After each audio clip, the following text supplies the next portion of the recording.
teman-teman semuanya. Perkenalkan kami dari S Social Opinion. Sauda. Sebelum itu, seperti pepatah tak kenal maka tak sayang, jadi izinkan kami untuk memperkenalkan diri. Halo semuanya, perkenalkan nama saya Alexandra Fiona Wijaya, bisa dipanggil Fiona. Hai semuanya, nama saya Alfonso Regina, bisa dipanggil Yvonne. Saya Emmanuel Alphonse Fernandez, bisa dipanggil Noel. Kami dari SMA Katolik Stella Maris.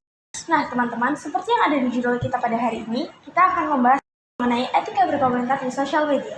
Benar tuh, kira-kira seberapa pentingnya etika berkomentar di dunia maya? Etika dalam berkomentar itu sangat penting untuk menciptakan lingkungan yang aman, menghormati hak orang lain, dan menjaga keseimbangan antara kebebasan berekspresi dan tanggung jawab sosial. Nah, bener banget tuh. Tapi sekarang tuh banyak banget tahu orang-orang yang asal memberikan komentar negatif tanpa tahu dampaknya. Iya benar banget, apalagi memberikan komentarnya negatif itu banyak akun anonim yang tidak bertanggung jawab. Iya, dan itu bisa berdampak sangat buruk tahu. Kira-kira apa ya dampaknya? Nah, daripada penasaran, jadi kan kita udah bahas sedikit tentang etika berkomentar di sosial media. Kali ini aku bakal undang seseorang nih yang bakal lebih paham agar kita bisa tahu lebih dalam. Siapa tuh? Beliau adalah bintang tamu yang akan sharing bareng kita di podcast kali ini. Hai. Hai Kak. Nah teman-teman, kenalin ini adalah bintang tamu yang bakal sharing-sharing bareng kita dalam podcast kali ini. Tapi Kak, sebelum mulai mungkin kakaknya boleh perkenalan diri dulu biar teman-teman yang lain juga kenal. Oke, ya perkenalkan nama saya Irene Angelita Rugian, bisa panggil Iren atau Angel. Saat ini saya berprofesi sebagai advokat dan legal konsultan di Range Law Office. Selamat pagi Kak, kami sangat beruntung karena bisa bertemu sama Kak Angel dalam podcast kali ini. Boleh Kak ceritain kenapa Kakak tertarik di bidang hukum ini? Ya tertarik di bidang hukum karena sebetulnya kayak panggilan ya. Jadi memang beberapa waktu lalu ya kita kan tahu banyak permasalahan hukum di sekitar lingkungan kita gitu. Ingin sekali deh dalam hati itu ingin membantu gitu. Tapi kan karena permasalahan hukum itu kita tidak bisa bantu hanya sekedar ngomong doang nih atau misalkan kita cuma maju aja berani ngadepin orang. Tetapi kita harus punya skill materi yang mumpuni kayak gitu. Ditambah lagi memang saya suka bidang ilmu-ilmu sosial atau politik. Nah pada akhirnya memutuskan untuk waktu kuliah memutuskan mengambil jurusan ilmu hukum seperti itu. Yang setelah lulus dan sampai pada saat ini akhirnya memilih berprofesi sebagai advokat. Oh, jadi karena itu kakak tertarik di bidang hukum karena banyaknya orang-orang yang perlu bantuan hukum tapi kita nggak bisa sembarangan. Betul. Nah, bersinggungan sama pekerjaan kakak, menurut kakak sendiri kebebasan berpendapat itu apa? Kebebasan berpendapat ini unik ya, menarik ya, karena kan zaman sekarang kan ya 20 tahun ke belakang ya, itu kan sosial media itu semakin naik ya penggunaannya, tidak hanya orang-orang milenial tapi anak-anak Gen Z gitu yang sudah mulai aktif bersosial media seperti itu. Dan sebetulnya soal kebebasan berpendapat itu tidak hanya berkaitan dengan sosial media, tapi termasuk lihat histori yang lalu-lalu. Jadi kita kan negara demokrasi ya, yang memberikan kesempatan orang itu bisa berpendapat, mengutarakan isi pikirannya, gagasannya, pendapatnya, komentarnya gitu. Kalau zaman dulu sebetulnya kebebasan berpendapat itu lebih kepada berpendapat perihal jalannya pemerintahan zaman dulu gitu kan. Nah, kalau untuk saat ini kebebasan berpendapat itu lebih luas. Bagaimana hak kita gitu kan. Kita kan pasti punya pola pikir, punya pandangan ya, punya komentar terhadap sesuatu gitu. Dimana kita memiliki hak untuk mengutarakan hal tersebut tanpa adanya hambatan-hambatan yang menghalangi kayak gitu. Jadi kalau misalkan nih kita mau mengutarakan sesuatu pendapat gitu, kita nggak kalau misalkan kita sampai takut karena nanti takut diserang atau misalkan nanti takut dikecam oleh pihak lain ya gitu, itu kan sebetulnya juga nggak benar juga ya. Kita kan berhak untuk mengutarakan apa yang menjadi pendapat kita, menjadi gagasan kita. Nah itu menurut saya kebebasan berpendapat itu seperti itu. Nah, menurut kakak, media sosial saat ini tuh memberikan ruang nggak bagi kita buat berpendapat gitu? Sangat dong, sangat memberikan ruang ya. Apa aja ya platform kan ada apa nih sosial? Kalian punya apa nih? TikTok. Instagram, terus TikTok, apa lagi? YouTube bisa. YouTube ya, YouTube banyak kan ya. Kalau misalkan di pekerjaan juga LinkedIn itu juga ada. Iya. Nah pasti di sosial media kalian, platform-platform kalian itu ada fitur yang namanya fitur komentar atau like, atau bahkan sekarang di YouTube dulu itu cuman ada like, sekarang ada dislike, betul ya? Iya. Nah sekedar like atau dislike kayak gitu ya, nggak suka, itu merupakan suatu pendapat kita loh, betul kan? Nah kalau misalkan mau ditanya apakah media sosial sekarang memberikan ruang untuk memberikan kebebasan berpendapat, iya, sangat-sangat memberikan ruang seperti itu. Jadi ya menurut saya untuk saat ini sih untuk media sosial ya memberikan ruang gitu. Apalagi kalau misalkan kita punya pendapat apapun, nah banyak lah yang kita komentar, bahkan bisa saling balas-balasan ya, saling balas-balas komentar gitu. Oh, jadi karena itu ya kak. Tertarik menjadi pengacara, kira-kira sejauh ini kakak suka dukanya itu apa ya kak? Kalau Nah. boleh tahu. Ya, jadi kalau apa namanya berkaitan dengan kebebasan berpendapat ya, terus misalkan juga berkaitan dengan advokat gitu kan ya. Nah, jadi gini, kalau misalkan berkaitan dengan hukum, kebebasan berpendapat itu kalau saya bisa bilang itu bisa bersinggungan dengan ada yang namanya Undang-Undang ITE, seperti itu ya kan. Jadi gini, menurut saya selain yang apa yang saya sampaikan tadi, kebebasan berpendapat itu bukan berarti kita bebas sebebas-bebasnya. Kita menyampaikan apa yang ada di isi pikiran kita gitu. Bebas tapi terbatas sebetulnya. Terbatas apa sih? Terbatas sepanjang kita tidak mengomentari atau berpendapat perihal suku, agama, ras, jenis kelamin, latar belakang di politik dan sebagainya. Nah, itu kita terbatas etika dan norma di lingkungan kita. Nah, karena apa? Kalau misalkan memang ada pendapat atau komentar yang sampai mengarah kepada ujaran kebencian terhadap etnis tertentu atau ujaran kebencian terhadap objek atau suatu kondisi atau terhadap siapapun itu ya, begitu. Sehingga akhirnya menimbulkan fitnah atau apapun itu kan akhirnya masuk ranah pidana. Nah, kalau misalkan kebebasan berpendapat tidak melalui sosial media nih, ngomong langsung, itu sudah diatur di KUHP. Tetapi kalau misalkan ujaran kebencian atau kebebasan berpendapat itu yang melanggar norma-norma, itu sudah ada diatur di Undang-Undang ITE. Seperti itu, kayak pencemaran nama baik, fitnah, atau misalkan yang zaman sekarang juga yang berawal misalkan dari pornografi, akhirnya ada ujaran kebencian terhadap apapun itu, kayak gitu kan. Terus berita-berita yang dari masyarakat yang secara langsung, yang berita amatir kayak gitu-gitu loh ya kan. Kadang kan kita tidak bisa memfilter berita itu benar atau tidak gitu. Tapi orang itu udah berani berkomentar kayak gitu. Jadi kalau misalkan berkaitan dengan advokat dan dengan kebebasan berpendapat, akhirnya ya menurut saya secara pribadi akhirnya banyak ya dimensi-dimensi permasalahan di sini. Orang ingin bebas berpendapat, akan tetapi terkadang kurang bijak untuk menggunakan kebebasan tersebut sehingga merugikan orang lain. Iya sih, karena banyak banget orang-orang yang kayak nggak tahu aslinya kayak gimana, tapi mereka langsung memberikan. Langsung berkomentar kayak gitu. Nah, berkaitan yang ditanyain sama Fiona tadi, tapi kan sekarang tuh banyak banget orang-orang yang menggunakan media sosial itu tidak bijak, sama seperti yang kakak bilang. Yeah. Nah, gimana sih sebenarnya tuh etika yang benar dalam berkomentar di sosial media biar nggak menimbulkan permasalahan? Etika berkomentar ya, berpendapat di media sosial ya khususnya. Ini secara saya pribadi. Jujur kalau saya secara pribadi, saya tidak terlalu mudah untuk berkomentar atau berpendapat terhadap suatu hal. Misalkan nih contoh ada isu apa yang LPG kemarin kayak gitu. Kalau misalkan masih ingat juga di Twitter yang waktu itu tahu yang case Justice for Audrey, Iya, tahu. ya kan gitu. Sampai situ pun gitu, saya tidak gampang berkomentar atau berpendapat atau mengutarakan pendapat saya. Bukan berarti saya apatis tidak berpendapat, tidak. Akan tetapi selama saya tidak tahu kebenarannya, selama saya tidak melihat langsung apa yang sebenarnya terjadi, atau saya tidak tahu bukti-bukti yang ada, saya tidak ingin berkomentar karena saya tidak ingin memperkeruh situasi atau keadaan. Karena takutnya apa? Ternyata sebetulnya misalkan di berita yang disampaikan sebetulnya tidak sesuai dengan fakta. gitu loh. Kalau saya juga mau berkasih sharing ya pengalaman ya.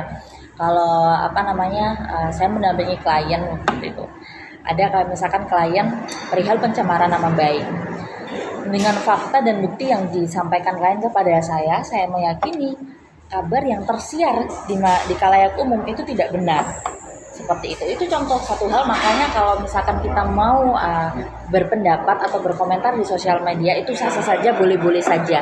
Akan tetapi lebih bijak kalau misalkan kita belum mengetahui fakta yang sebenarnya, kita juga belum riset lah, belum mawas diri juga, atau misalkan belum melihat nilai-nilai norma-norma apa sih yang kira-kira bersinggungan. Cuman komentar, saran saya sih mending nggak usah, itu saya secara pribadi gitu.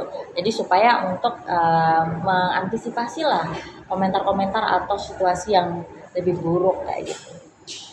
Nah jadi gitu ya guys, kita nggak boleh ikut-ikutan berkomentar, kita harus cari faktanya dulu. Nah gimana sih Kak tanggung jawab kita untuk menjaga etika itu kalau kita berkomentar? Ya, oke. Nah ini juga karena kalau kita sudah tahu ya, kita sudah bisa menjaga etika ya. Tapi gimana sih caranya kita mau aplikasikan? Kadang kan mulut nih gatel ya. Kadang kan kepingin kayak, aduh gemes deh, kepingin gitu kan gitu. Tapi yang perlu kita pahami adalah kita juga perlu wawasan yang luas. Begini, berbeda pendapat itu tidak masalah. Akan tetapi kalau misalkan kita sudah mengutarakan pendapat kita dan itu berbeda dengan orang lain begitu. Kalau misalkan memang bukan ada tujuan untuk akademisi atau bukan ada tujuan untuk memperjuangkan hak kita, hak hidup kita kayak gitu. Tetapi hanya cuman sekedar berdebat atau diskusi yang kalau bisa dibilang kosong, itu lebih baik ini nggak usah. Kecuali misalkan kita berdebat yang secara ilmiah, yang jelas lah muaranya kemana gitu. Jadi untuk menjaga hal itu seperti itu. Jadi lebih baik kita bisa berkomentar, kita bisa berpendapat terhadap situasi tertentu, terhadap ikon tertentu atau apapun itu ketika kita sudah benar-benar memahami situasi tersebut. Seperti itu. Lalu bagaimana ya Kak solusi untuk mengatasi permasalahan kasus tersebut yang agar tidak menjadi masalah yang lebih besar? Ya, benar. Nih, jadi kalau misalkan solusi mengatasi berarti kan kejadiannya kan sudah terjadi nih, misalkan sudah keruh ya, misalkan ternyata yang kita suarakan itu ternyata di kemudian hari nggak bener nih, ternyata istilahnya pendapat kita salah dan sebagainya. Yang bisa dilakukan adalah sudah stop untuk berkomentar yang akhirnya memperkeruh keadaan kayak gitu. Akhirnya kan kalau misalkan kita sudah berhenti, kita tidak berkomentar begitu kan, itu tidak menambah masalah lagi gitu. Jadi stop di situ, memotong rantai komentar-komentar yang buruk seperti itu. Nah ini kalau saya bilang ini berarti dalam konteks itu ya, komentar-komentar netizen yang sekarang ini marak ya.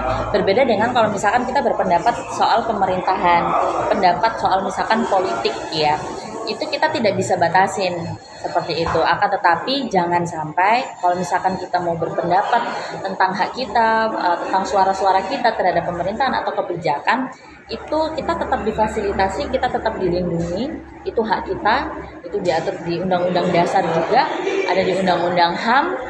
Nah, akan tetapi jangan sampai pendapat kita nanti, komentar kita nanti itu memecah belah bangsa.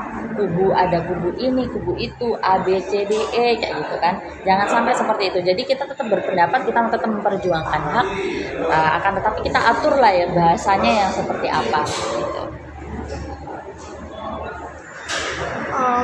Tapi kan baik banget orang-orang tuh yang masih ikut-ikutan gitu, kayak masih terpengaruh sama berita yang sebenarnya nggak benar dan nggak jelas arahnya kemana.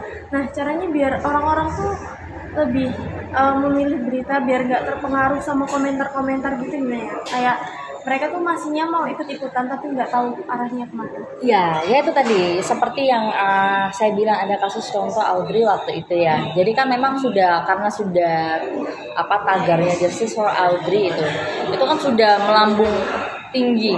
Sudah akhirnya orang-orang di masyarakat itu udah berarti yang korbannya ini adalah Audrey kayak begitu. Nah kalau misalkan kita mau berkaca, coba deh kita lihat, ada dua sisi kan. Yang kita lihat kan sebetulnya hanya di satu sisi gitu. Coba kita menahan diri dengan cara kita mencoba untuk melihat di sisi yang lain. Seperti itu.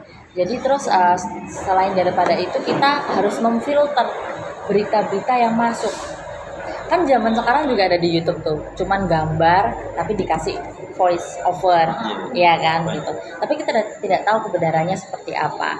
Nah kalau misalkan juga nih salah satu tips juga mencegah kita kemakan berita-berita yang kita nggak tahu nih sebetulnya betul atau enggak.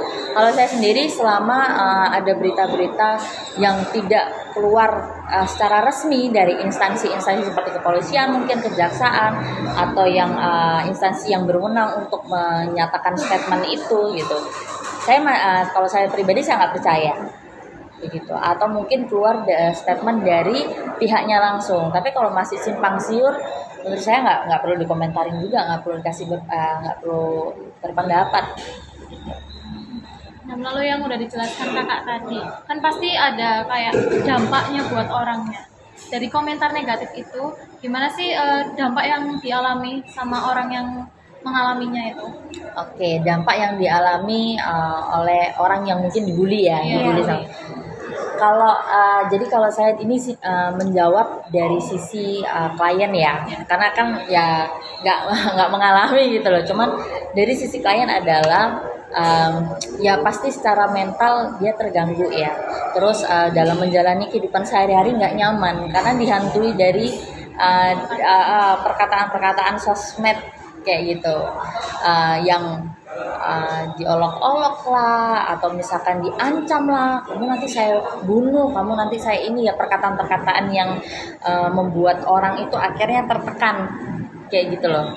Nah kalau perasaannya seperti itu sih korban, jadi memang sangat-sangat merugikan ya gitu. Apalagi kan sekarang kalau sosial media kan menjauhkan yang dekat, mendekatkan yang jauh kayak gitu. Kayak misalkan orang itu nggak ngerti loh siapa kita, tapi karena sosial media bisa berkomentar, bisa berpendapat, bisa loh dengan komentar yang jahat sampai sakit hati padahal kita sendiri nggak kenal gitu.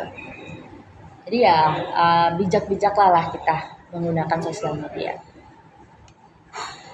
Jadi kita emang benar-benar harus filter dan harus bijak. Jadi kayak misalnya dari permasalahan yang masih simpang siur, mending kita tahan diri dulu untuk nggak berkomentar. Nah, tapi nggak kerasa loh Kak, sekarang kita udah berada di ujung podcast. Oh iya. Tapi sebelum podcast Asik ini banget berakhir, mungkin Kakak bisa ngasih saran nih buat teman-teman pengguna sosial media biar media sosial tuh bisa jadi tempat yang memberikan dampak positif. Oke. Ini wadah yang bagus ya untuk saya memberikan pendapat ya, ini kan memberikan pendapat gitu. Ya bijak-bijaklah kita menggunakan sosial media ketika kita mengutarakan pendapat atau gagasan pikiran kita gitu. Apabila kita memberikan pendapat atau suara kita terhadap suatu kebijakan untuk menyuarakan atau memperjuangkan hak kita, itu sah-sah saja, akan tetapi kebebasan tersebut terbatas. Jangan sampai kita menyinggung sara seperti agama, ras, jenis kelamin, latar belakang politik, hukum ataupun ekonomi gitu. Kita harus tetap membatasi diri kita untuk menghargai hak-hak orang lain seperti itu.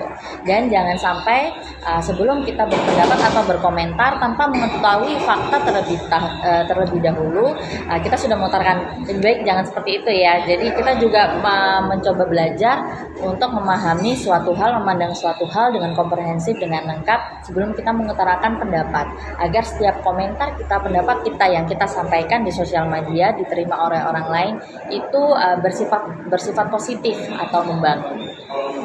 Nah gitu ya guys, saran dari Kak Angel.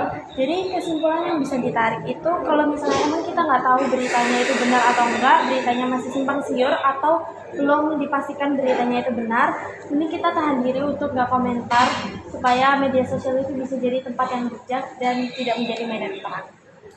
Terima kasih Kak Angel telah meluangkan waktu buat kita berbagi ilmu tentang kebebasan berpendapat. Jadi kita bisa tahu lebih dalam tentang etika dalam penggunaan media sosial. Terima kasih buat kalian yang sudah menonton. Jangan lupa